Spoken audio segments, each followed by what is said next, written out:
মুখ্যমন্ত্রীকে যখন ভোট করতে, মুখ্যমন্ত্রীকে দান করতে গেছে না সহায়তা করতে গেছে?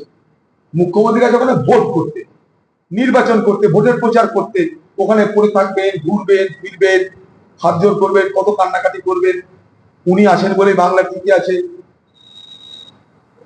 টর্নেডো কেন হলো তারও ব্যাখ্যা উনি দিতে থাকবেন, অনেক কিছু করবেন উনি। কিন্তু আমার বক্তব্য, প্রত্যেকটা রাজ্যে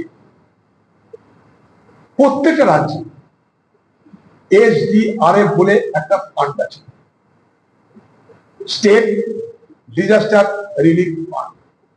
এখানে টাকা জমায়, এটা যেন কোনো টাকা চাইতে হবে না। SDRF, state disaster relief fund, যেখানে টাকা রাখা থাকে কিসের জন্য? প্রাকৃতিক বিপর্যয়ে মোকাবেলা করার জন্য।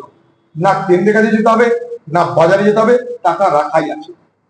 সেই SDRF ফান্ডের টাকা এখনো পর্যন্ত তাদের জন্য বরাদ্দ হলো না কেন আমার জানা নাই।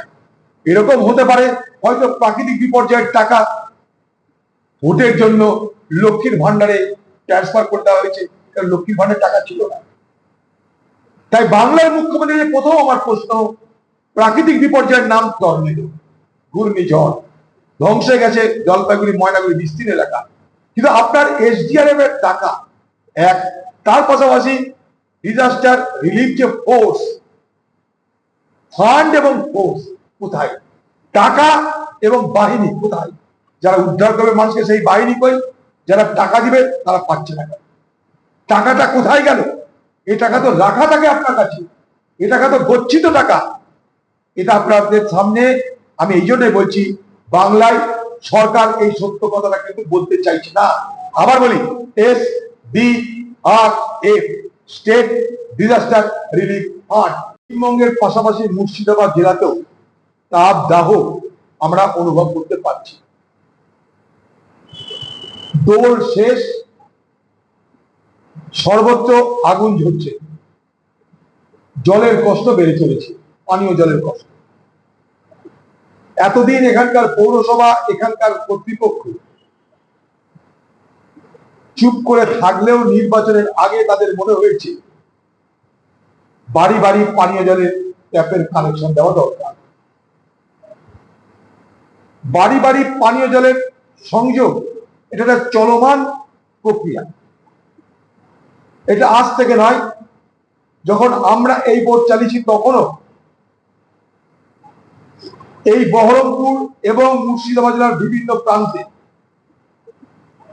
পৌরসভা এবং জেলা পরিষদ আমাদের হাতে থাকা সুবাদে গঙ্গার জলকে পরিশ্রুত করে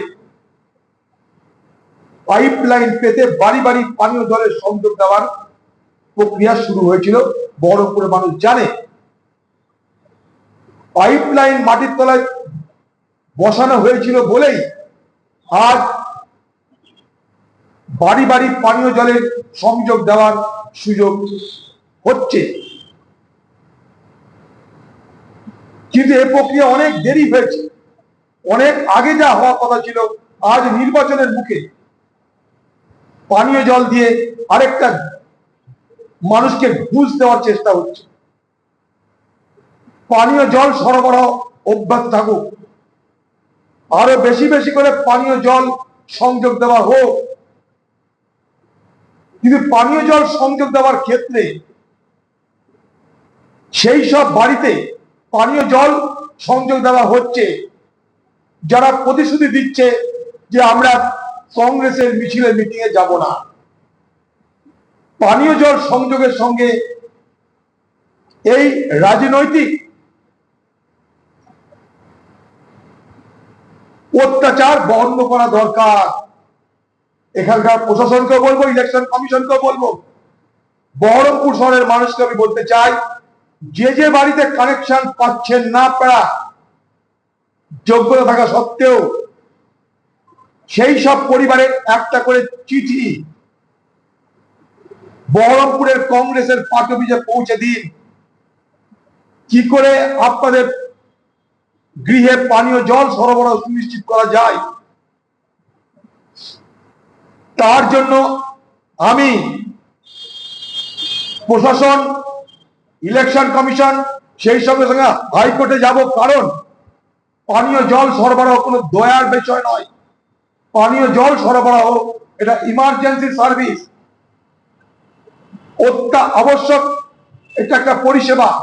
কোন রাজনৈতিক কারণে এই পরিষেবা বন্ধ রাখা যায় না। কিন্তু আমরা দেখছি বহরমপুর শহরের বিভিন্ন পরিবার তারা পানীয় জলের সংযোগ পাচ্ছে না। তার একটাই কারণ, এখানকার কর্তৃপক্ষের মনে হয়েছে তারা হয়তো কংগ্রেসের লোক, তাই পানীয় জলের সংযোগ দেওয়া হবে না। এই অন্যায় আমরা মেনে নেব না। প্রশাসন খুব ভালো করে শুনে রাখুন, নির্বাচনের আগে পানীয় জল সরবরাহ নিয়ে যদি সংকীর্ণ ঘৃণ্য রাজনীতি হয়, ইলেকশন কমিশনকে আজকে আমি রিপোর্ট করব। আমি তার সঙ্গে সঙ্গে পাবলিক ইন্টারেস্ট লিটিগেশন অর্থাৎ জনস্বার্থের মামলা করে সেই সব পরিবারের যে অধিকার, সে অধিকারকে আমি ছিনিয়ে নিয়ে আসবো। বহরমপুরবাসীকে কথা দিলাম।